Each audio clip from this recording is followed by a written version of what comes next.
সে রাতটা ছিল পূর্ণিমা। আমার গায়ের রং সাদা। বাপের চাওয়া ছেলে, আমি অনাকাঙ্ক্ষিত, তবুও মায়ের আদরের। নাম রাখল মৃণালিনী। জন্মের 7 দিনের মাথায় ভীষণ জ্বর। সবাই বললে এবারে বাঁচবে না। আমি বাঁচলাম, ভাইটা বাঁচল না।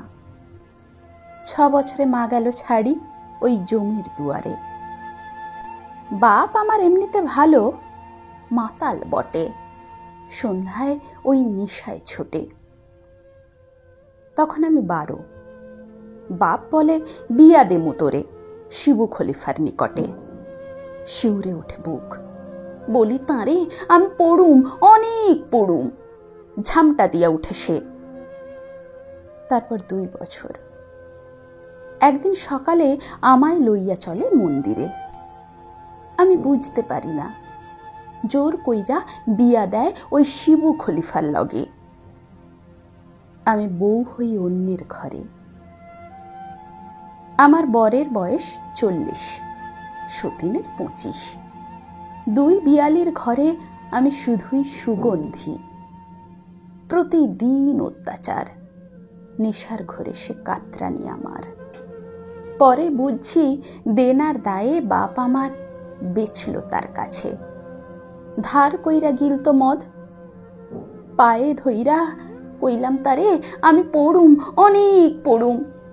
ঝামটা দিয়া উঠে সে। ছিঁড়া খায় শরীর আমার। বর আমার এমনিতে ভালো, মাতাল বটে।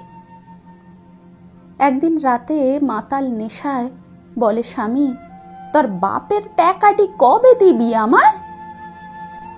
বলে সে, বড় মালিকের ভালো লাগছে, চাঁপা রং তোর, রাইতটা ওইখানে কাটাইতাম। বিশ্বাস করো তোমরা, গেছি আমি সেদিন শোধাতে বাপের ঋণ।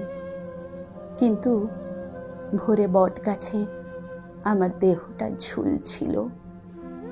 স্বামী বলে আমার বউয়ের রূপ ছিল।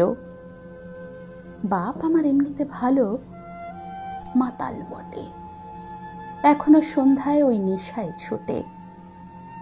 আর আমার মেয়ে হওয়া ভুল ছিল। ভোরে বট গাছে আমার দেহটা ঝুলছিল। ইতি মৃণালিনী।